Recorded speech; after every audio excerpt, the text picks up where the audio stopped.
ஒரு காலத்தில் சிறிய கிராமத்தில் ஒரு சிறுவன் வாழ்ந்து வந்தான். ஒரு நாள் அவன் தன் அப்பாவிடம் சென்று, அப்பா, என் வாழ்க்கையின் மதிப்பு என்ன என்று கேட்டான். அப்பா சிரித்துக்கொண்டே அவனிடம் ஒரு மின்னும் அழகான கல்லை கொடுத்தார். பிறகு சொன்னார், மகனே, இந்த கல்லை மார்க்கெட்டுக்கு எடுத்துச் செல். அங்கே அமைதியாக உட்கார்.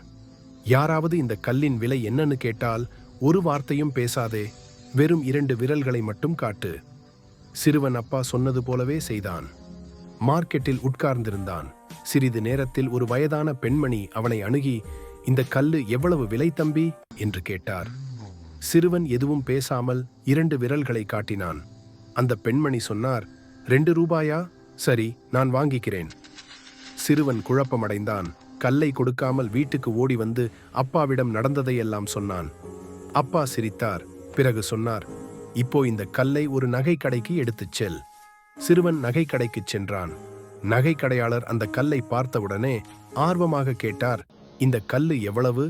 மீண்டும் சிறுவன் 2 விரல்களை மட்டும் காட்டினான். நகை கடையாளர் ஆச்சரியமாக, 200 ரூபாயா? நல்ல விலை, நான் வாங்கிக்கிறேன் என்றார்.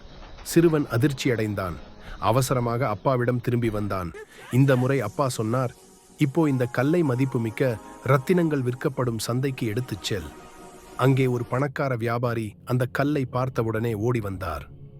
இந்த கல்லு எவ்வளவு என்று கேட்டார். சிறுவன் வழக்கம் போல 2 விரல்களை உயர்த்தினான். அந்த வியாபாரியின் கண்கள் விரிந்தன. 2000 ரூபாயாதானா? நான் 5000 ரூபாய் தர்றேன். இந்த கல்லு எனக்கு வேணும். சிறுவன் நம்ப முடியாமல் அப்பாவிடம் திரும்பினான். இன்னும் கடைசியாக அப்பா சொன்னார், இப்போ இந்த கல்லை நகரத்தில் உள்ள பெரிய மியூசியமுக்கு எடுத்துச் செல். மியூசியம் மேலாளர் அந்த கல்லை பார்த்தவுடனே அதிர்ச்சி அடைந்தார். இந்த கல்லு உனக்கு எங்கிருந்து கிடைத்தது? இது ரொம்ப மதிப்புமிக்கது. சிறுவன் மீண்டும் 2 விரல்களை காட்டினான். மியூசியம் மேலாளர் உற்சாகமாக சொன்னார், 2 லட்சம் ரூபாய். இதற்கு பல மடங்கு மதிப்பு இருக்கு. நானே வாங்கிக் கொள்கிறேன் என்றார். சிறுவன் கண்கள் கலங்கின.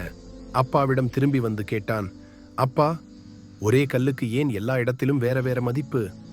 அப்பா அவனை அன்புடன் பார்த்து சொன்னார், மகனே, நீ கேட்ட வாழ்க்கையின் மதிப்பு இதுதான். இந்த கல்லு மாதிரிதான் மனிதனும்.